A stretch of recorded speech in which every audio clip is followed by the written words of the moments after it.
사랑하는 성도 여러분, 오늘 우리는 조금 무겁지만 우리 신앙의 핵심을 관통하는 매우 중요한 주제에 대해 이야기 나누려 합니다. 바로 박해에 관한 것입니다. 이 말씀을 듣기 전에 잠시 주님께 우리의 마음을 열어달라고 기도하는 시간을 갖겠습니다. 주님, 이 시간 성령으로 임하여 주셔서 세상의 지혜가 아닌 하늘의 지혜로 이 말씀을 깨닫게 하시고 우리의 믿음이 반석 위에 굳건히 서게 하옵소서. 아멘. 이 말씀이 여러분의 마음에 깊은 울림을 준다면 구독과 좋아요를 통해 더 많은 분들이 이 은혜를 나눌 수 있도록 동참해 주십시오. 여러분의 작은 행동이 복음의 빛을 퍼뜨리는 귀한 사역이 됩니다. 주님께서 여러분의 삶에 놀라운 축복으로 함께 하시기를 기도합니다. 오늘 우리가 나눌 주제는 바로 서구교회가 마주할 박해의 확실성과 그 안에 담긴 축복입니다. 어쩌면 많은 분들에게 이 박해라는 단어는 멀게 느껴질 수 있습니다. 특히 오늘날 대한민국처럼 신앙의 자유가 보장된 곳에서는 더욱 그럴 것입니다. 하지만 성경은 처음부터 마지막까지 믿는 자들에게 박해가 있을 것임을 분명히 말씀하고 있습니다. 우리는 이 주제에 대해 오랜 시간 깊이 있는 대화를 시작해야 합니다. 단 한 번의 시간으로 모든 것을 다룰 수는 없겠지만 오늘 이 시간을 통해 우리 안에 잠들어 있던 영적 감각을 깨우고 앞으로 다가올 시대를 준비하는 첫걸음을 내딛고자 합니다. 우리는 박해라는 사실뿐만 아니라 그 안에 숨겨진 하나님의 놀라운 축복에 대해 눈을 떠야 합니다. 하나님의 계시된 말씀 없이는 이해하기 힘든 이 거룩한 비밀 속으로 함께 들어가 보겠습니다. 성경에서 박해는 두 가지 얼굴을 가지고 있습니다. 하나는 우리의 영적 성장을 가로막는 사탄의 공격이라는 얼굴입니다. 동시에 다른 하나는 우리의 영적 성장을 폭발적으로 이끄는 하나님이 주시는 신성한 선물이라는 얼굴입니다. 이 두 가지는 전혀 모순되지 않습니다. 우리 대부분은 박해를 사탄의 공격이라는 한쪽 면만 바라보는 경향이 있습니다. 물론 그것은 사실입니다. 하지만 그것이 전부라고 생각하면 우리는 두려움에 사로잡히고 하나님을 향한 원망에 빠지기 쉬우며 결국 믿음에서 뒷걸음질 치게 될 위험에 처하게 됩니다. 어떻게 나에게 이런 일이? 하나님, 도대체 왜 이러십니까? 라며 혼란에 빠지게 되는 것입니다.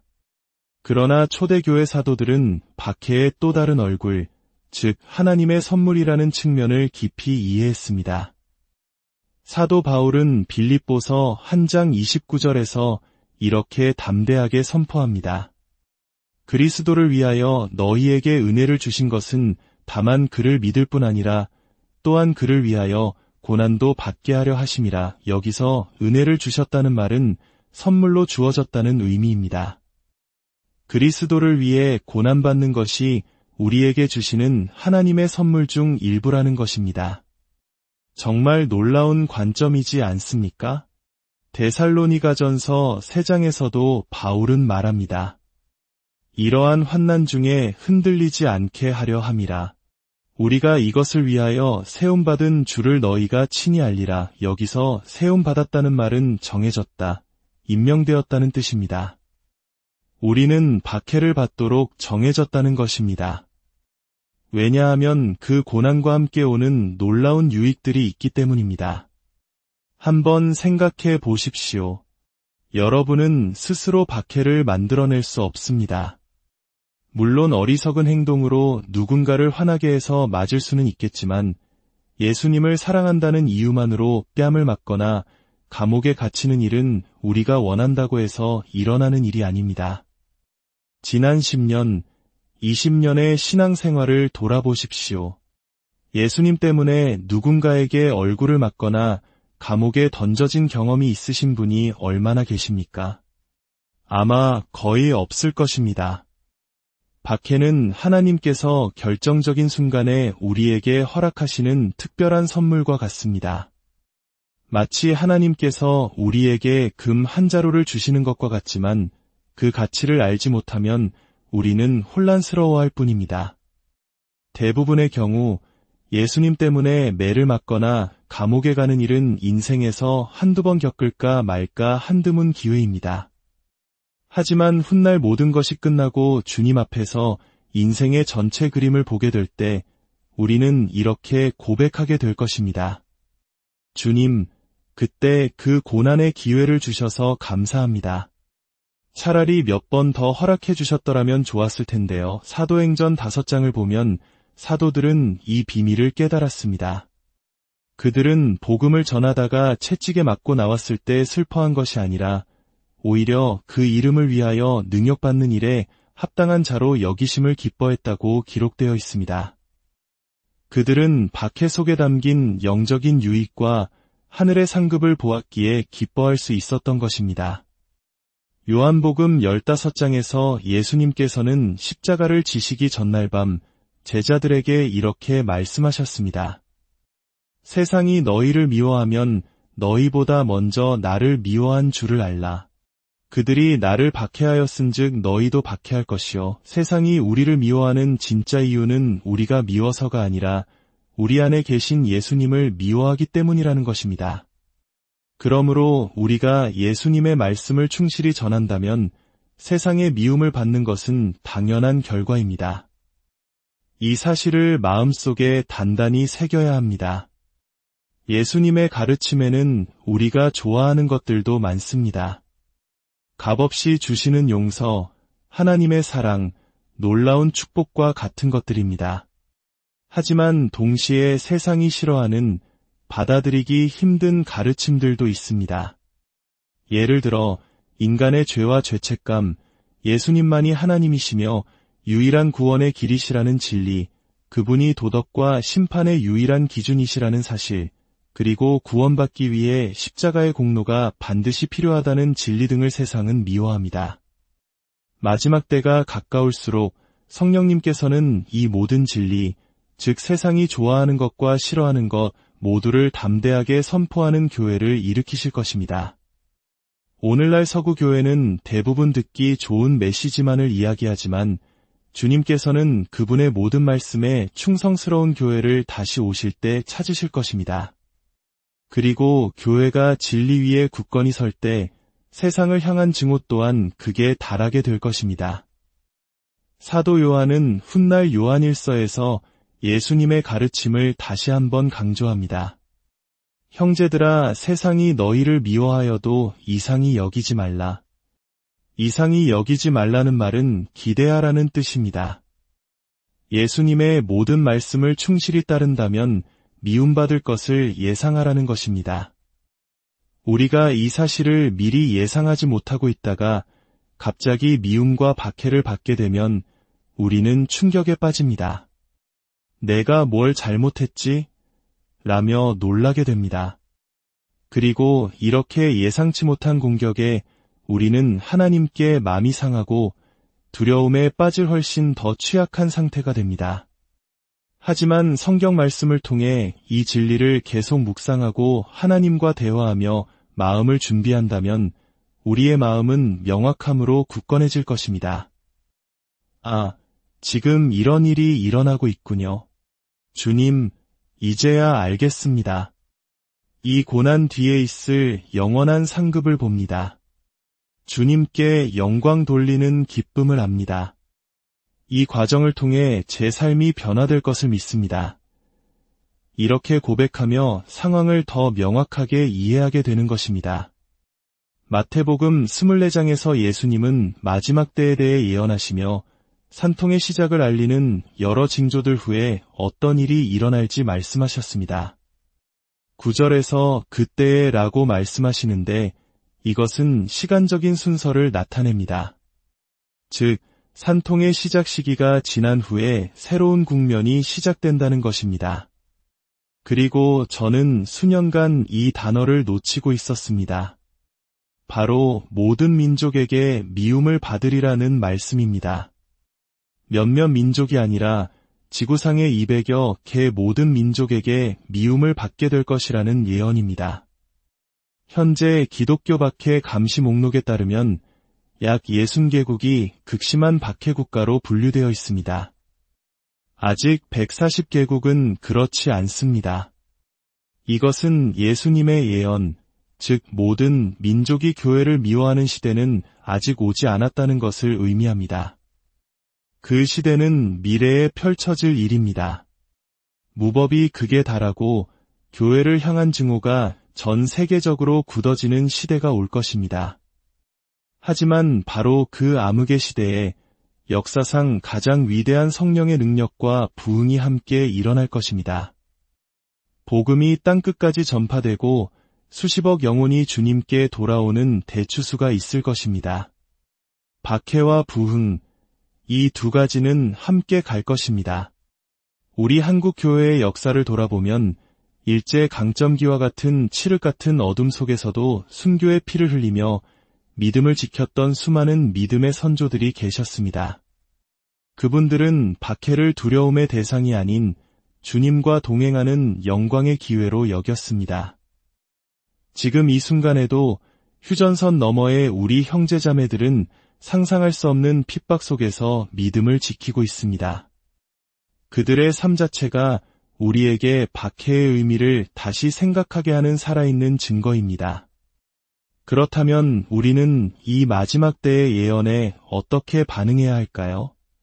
첫째, 베드로전서 4장 1절 말씀처럼 하나님의 말씀으로 우리 자신을 무장해야 합니다. 이러한 마음으로 갑옷을 삼으라. 박해가 왜 일어나는지, 하나님께서 왜 그것을 허락하시는지, 그 안에 어떤 유익과 영원한 상급이 있는지 성경적 관점으로 우리의 생각을 채워야 합니다. 저기 먼 나라 이야기가 아니라 바로 나의 이야기로 받아들여야 합니다. 둘째, 예수님과의 친밀함을 발전시키는데 더욱 의도적인 노력을 기울여야 합니다. 요한복음 15장의 앞부분이 친밀함에 대해 말하는 것처럼 주님과의 깊은 사랑의 관계만이 박해라는 폭풍우를 견뎌낼 힘을 주기 때문입니다. 셋째, 예수님께 온전히 헌신된 사람들과 깊은 하나님 나라의 관계를 맺어야 합니다. 세상과 타협하지 않고 끝까지 믿음의 길을 가기로 결단한 사람들과 함께해야 합니다. 어려운 시기가 닥쳤을 때 서로를 붙들어주고 격려해줄 믿음의 동역자들이 반드시 필요합니다. 그리고 무엇보다 중요한 것은 다음 세대를 준비시키는 것입니다. 지금 서구 세계를 향해 박해라는 기차가 무서운 속도로 달려오고 있습니다. 하지만 대부분의 젊은 신자들은 이 사실을 전혀 인지하지 못하고 있습니다. 준비되지 않은 상태에서 이 기차와 충돌한다면 그들의 영혼은 파괴적인 결과를 맞이할 것입니다. 우리는 영적인 부모로서 우리의 자녀들과 젊은이들에게 이 진리를 가르치고 대화를 시작하고 그들을 영적으로 무장시킬 책임이 있습니다. 박해는 신자에게 어떤 유익을 줄까요? 베드로전서 4장 1절은 충격적인 말씀을 합니다. 육체의 고난을 받은 자는 죄를 그쳤음이니, 여기서 육체의 고난은 질병이나 사고가 아닌 예수를 위해 받는 박해를 의미합니다. 박해는 우리가 쉽게 용납하고 눈 감아주던 죄들을 끊어버리게 만드는 강력한 힘이 있습니다. 핍박받는 나라의 성도들은 우리처럼 영적으로 지루해하거나 타협 속에 머물러 있을 여유가 없습니다. 그들의 기도, 설교, 대화는 절박함으로 가득 차 있으며 그들의 삶의 선택지는 오직 예수 하나뿐입니다. 박해는 교회를 잠에서 깨우고 우리의 선택지와 생각과 대화를 극적으로 변화시키는 하나님의 도구입니다. 더 나아가 로마서 5장에서 바울은 환난은 인내를, 인내는 연단을, 연단은 소망을 이룬다고 말했습니다. 박해는 우리 안에 경건함을 자라게 합니다. 친밀함이라는 기름은 박해라는 불 속에서 가장 잘 정제되기 때문입니다. 오늘 특별히 데살로니가후서 한 장을 깊이 묵상하고 싶습니다. 이 장은 성경 전체에서 박해가 하나님이 보내신 축복인지를 가장 명확하게 설명하는 장입니다. 바울은 데살로니가 교인들이 박해 속에서도 믿음이 더욱 자라고 사랑이 풍성해지는 것을 보며 이것이 바로 하나님의 공의로운 심판의 명백한 증거라고 말합니다. 여기서 심판은 벌을 내린다는 뜻이 아니라 하나님의 올바른 판단, 선하신 리더십을 의미합니다.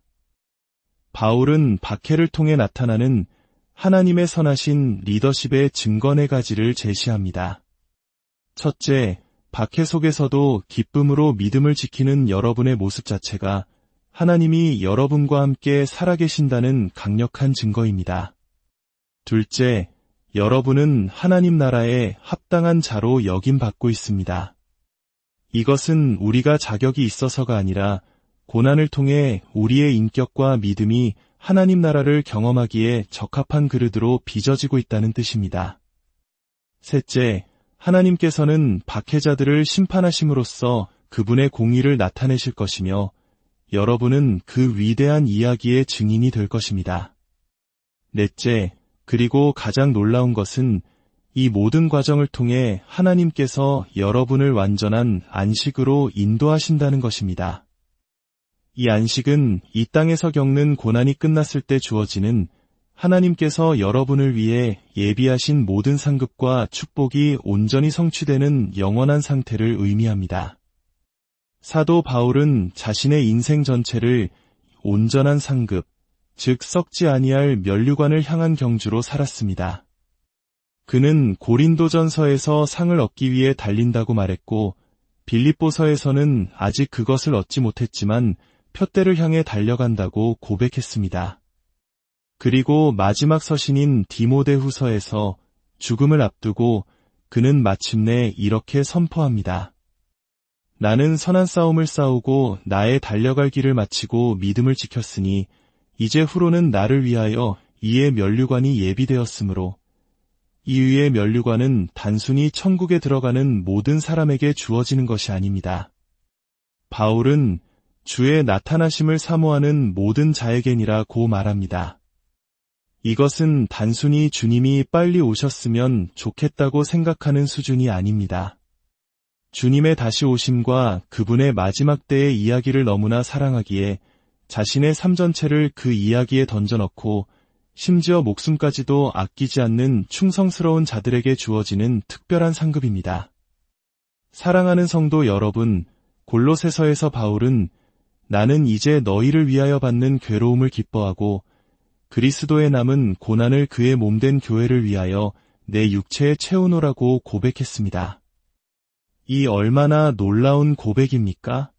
바울은 자신의 고난을 통해 십자가의 진리가 얼마나 실제적인지를 자신의 삶으로 증명해 보이는 살아있는 증인이 되기를 원했습니다. 하나님께서는 이 마지막 시대에 바로 우리 세대에서 이와 같은 믿음의 군대를 온 땅에 일으키실 것입니다. 박해를 두려움이 아닌 특권으로 여기며 자신의 삶을 통해 예수 그리스도의 아름다움을 증언하는 사람들 말입니다. 두려움이 아니라 소망을 품으십시오. 박해의 소식 앞에서 위축되는 것이 아니라 사도들처럼 기뻐하며 주님의 이름을 찬양할 준비를 하십시오. 우리 믿음의 선조들이 걸어갔던 그 영광스러운 길에 우리 모두가 동참하게 되는 특권을 누리게 될 것입니다. 주님께서 다시 오실 때 그분은 반드시 승리하는 교회를 맞이하실 것입니다. 그리고 우리는 그 영광스러운 교회의 일부가 될 것입니다. 주님, 우리에게 사도들이 가졌던 그 눈을 열어 주옵소서. 고난 너머에 있는 영광을 보게 하시고 박해를 두려움이 아닌 주님께서 주시는 거룩한 선물로 받아들일 수 있는 믿음을 주옵소서. 우리를 정결하게 하시고 더욱 주님과 친밀하게 하시며 이 마지막 때에 주님의 살아있는 증인으로 사용하여 주옵소서. 예수 그리스도의 이름으로 기도합니다.